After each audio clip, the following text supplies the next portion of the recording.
Redação Luciana Oliveira. Metáforas da UERJ.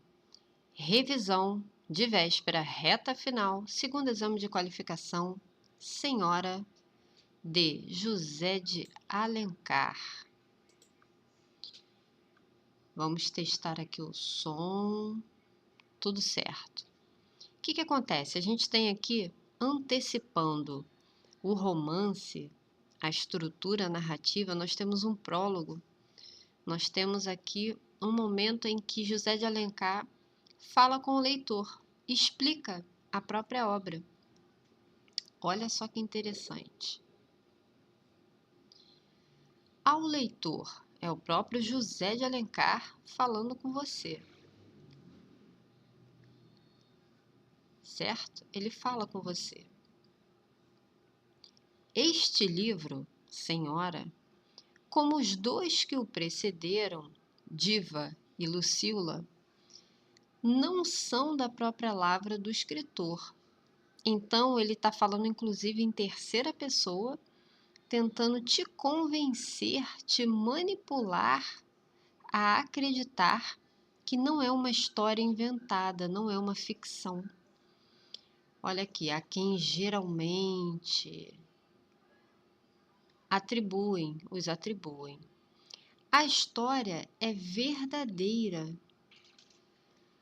E a narração vem de pessoa que recebeu diretamente, ou seja, se a história é verdadeira,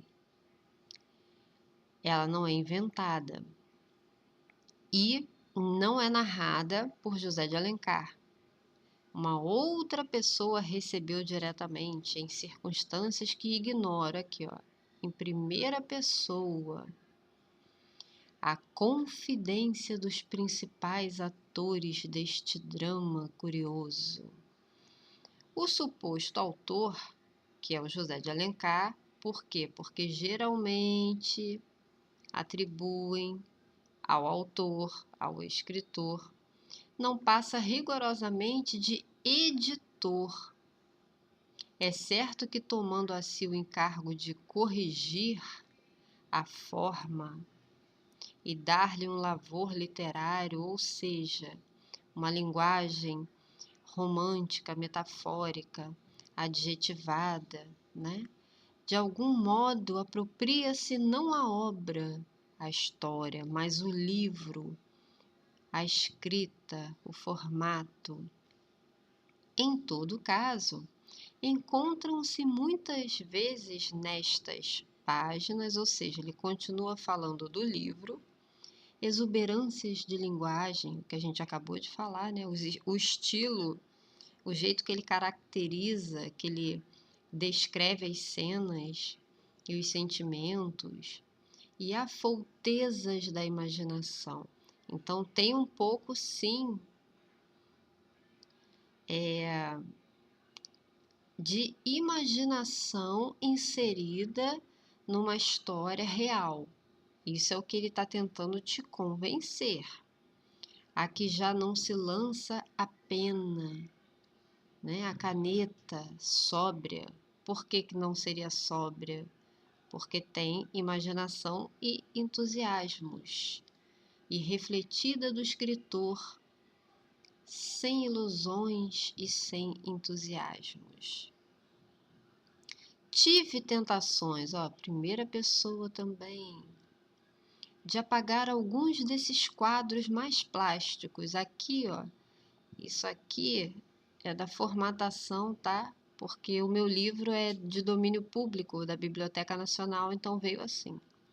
Alguns desses quadros mais plásticos, ou seja, cenas, ou pelo menos de sombrear as tintas vivas e cintilantes. Mas devia eu sacrificar a alguns cabelos grisalhos esses caprichos, olha aqui, ó, caprichos artísticos de estilo, quais são? Esses quadros mais plásticos, onde ele colocou tintas vivas e cintilantes, essa imaginação, essa exuberância de linguagem, afoutezas de imaginação no lavor literário, que talvez sejam para os finos cultores da estética o mais delicado matiz do livro, aqui ele já está até te induzindo a dizer que esses caprichos artísticos de estilo são o mais importante do livro. É o que dá a cor, a exuberância, é o estilo dele. E será unicamente fantasia, olha aqui, de colorista e adorno, porque com ele ficou só a forma e algumas tintas vivas de imaginação. Adorno de forma, o relevo daquelas cenas, ou antes de tudo, serve de contraste ao fino quilate de um caráter. Há efetivamente, olha aqui, modalização, modal, assim como aqui em cima, ó, e geralmente. Um heroísmo de virtude na altivez dessa mulher. Isso daqui é importantíssimo também, tá?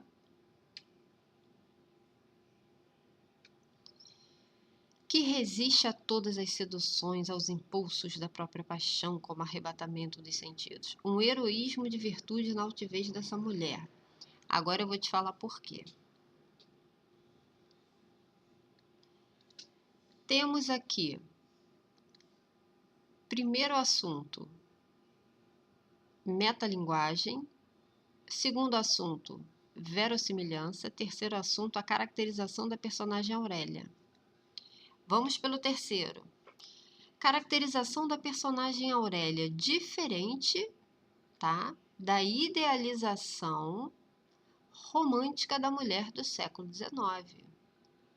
O livro se passa em 1875, segunda metade, né? Então, essa idealização romântica, porque olha aqui, ó, heroísmo, jamais, virtude na altivez, tá?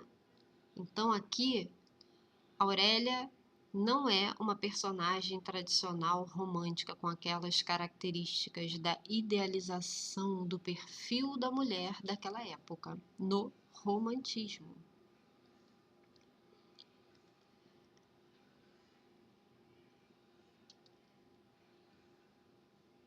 E aí nós temos a metalinguagem. A própria linguagem falando dela, o próprio texto falando de texto, um livro falando de livro, a escrita falando do próprio ato literário da escrita. Então, aqui em azul, nós temos o destaque de metalinguagem. O suposto autor do livro não passa rigorosamente de editor. É certo que tomando a si o encargo de corrigir a forma e dar-lhe um lavor literário, de algum modo apropria-se não a obra, mas o livro. Este livro, lá na primeira linha, ao leitor, este livro, como os dois que o precederam. Então, aqui nós temos a metalinguagem. Aqui em cima fala, ó, escritor. Em todo caso, encontram-se muitas vezes nestas páginas exuberâncias de linguagem. Tive tentações de apagar alguns desses quadros mais plásticos.